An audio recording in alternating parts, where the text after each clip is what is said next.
Curating to me is certainly a creative act. I liken it to putting together a really great dinner party.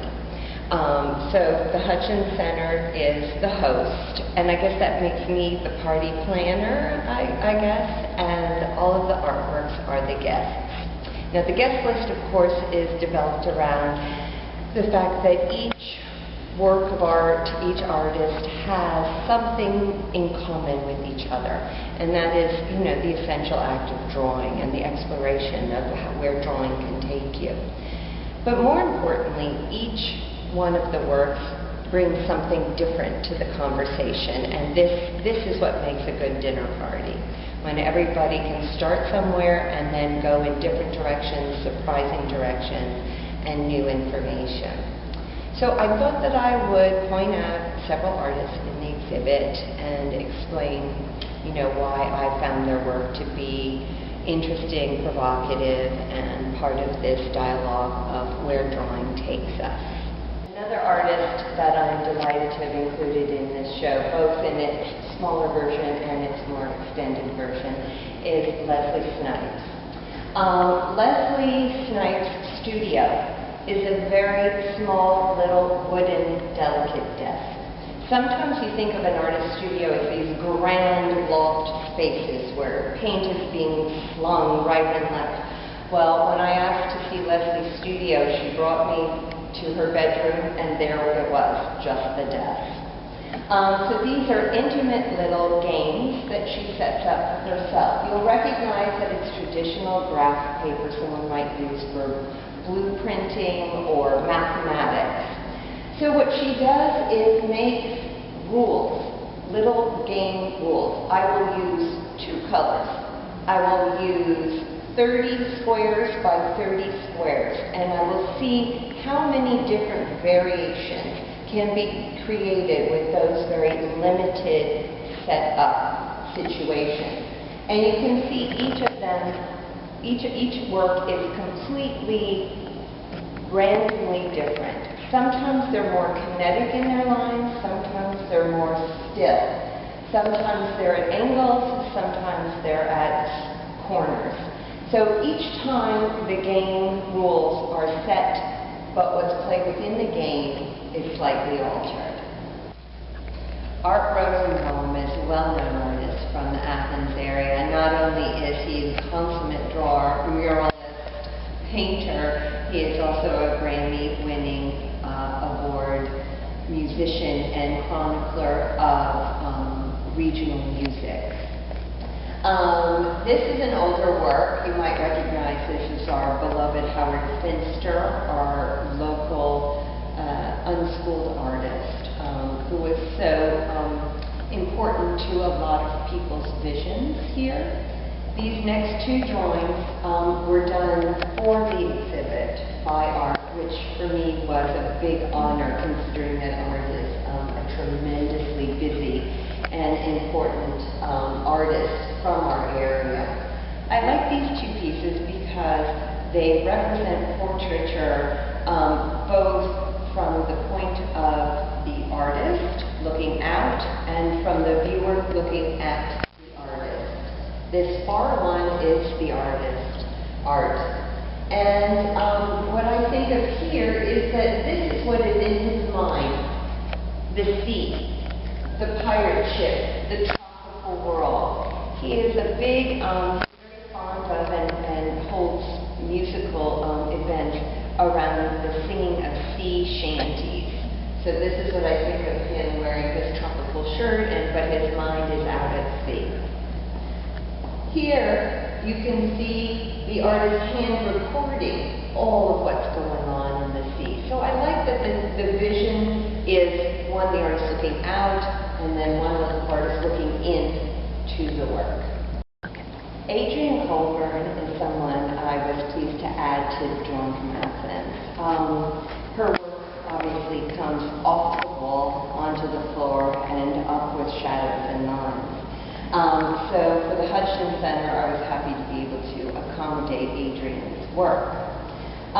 She uses forms, again, from nature, and this material is a reflective mirrored material that she cuts actually by hand with an instruction to shoot the light down on the pool of the material here so that her drawing actually not only is the object itself, but her drawing is the lines that the shadows make of the wall and behind the form, is what she finds interesting. To me, these are sort of in between something you might find in a cave environment or maybe the top of the Chrysler building.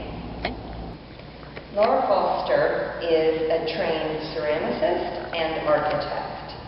And she's also an artist that I added to Drawn from Athens for this exhibit, and I'm absolutely delighted. I saw this work originally in another exhibit at Trace Gallery.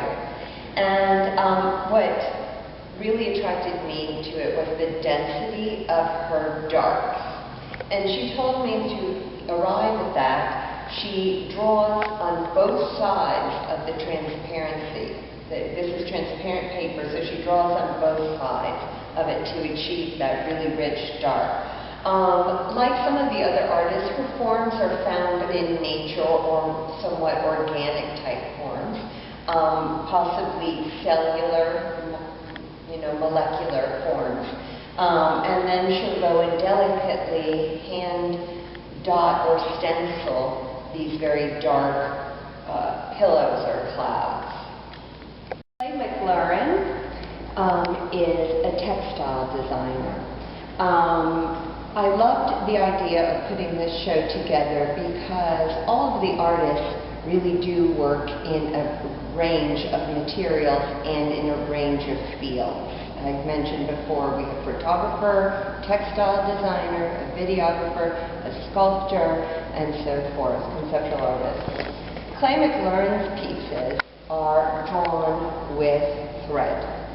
So instead of taking the traditional pencil and paper, what he does is he lifts the foot on the sewing machine and he moves his paper in and out and around in loops and figure eights through the sewing machine on a big sheet of paper. These particular pieces are fashioned after more natural environments. I want to say the stalagmites or stalactites in this form. But what interests me most about this is the performance of drawing. You might think traditionally of someone, drawing like so, or on a surface. Here he's using the machine, the sewing machine, so he's actually taking the paper, and his method is this. This is a performance of drawing, like this. And he's pushing the paper through to get his imagery. And I find that to be a little more interesting and non-traditional. As I mentioned in the Drawn from Athens show, many of the artists come from different areas of practice. Lauren Gillespie actually is a potter, and my first introduction to her works were on small teacups with very delicate drawing on the glazes. Well, she then went to paper, and I very much enjoy her two-dimensional pieces.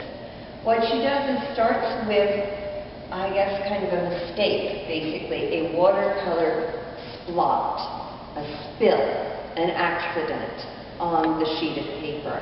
And from there she draws a world. It might become a blue cloud. It might become a gem. But she'll start with this form, almost a random form, and then build structure around that with her very delicate hand. They're very lovely.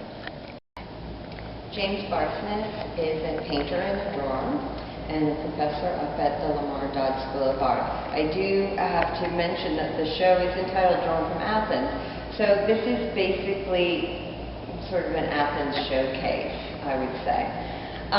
Anyway, James' work is extremely elaborate.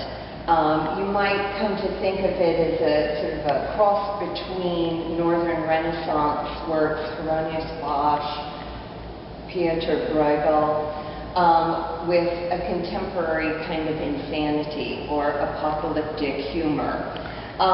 His main materials are Bic pen and white out. which makes the drawing have a particular texture and sensibility. The Bic pen over time has a slight oxidation, so it gets sort of metallic, and it's something that the artist has remarked that he enjoys. This work to my right is entitled River Falls and the Woods, I believe. And not only is this a very complex drawing, but it's one that is done on top of a collage. James is a garbage picker, so when walking along the street, if there's something like what is the bird that picks up something shiny? I think it's a magpie. An interesting piece of paper garbage that gets picked up and stuck in a pocket and then used for collage later on. So you can see there is a lot of depth to it and a lot of ways to enter in there through the different materials behind the drawing and then the drawing. His edges are hand-drawn, but then they are scanned and printed out on rice paper. So he sort of creates his own decorative borders. This piece to my left is entitled Hum, which is not on collage paper, but you can see it really shows the Bic pen, the style and the color of the Bic pen.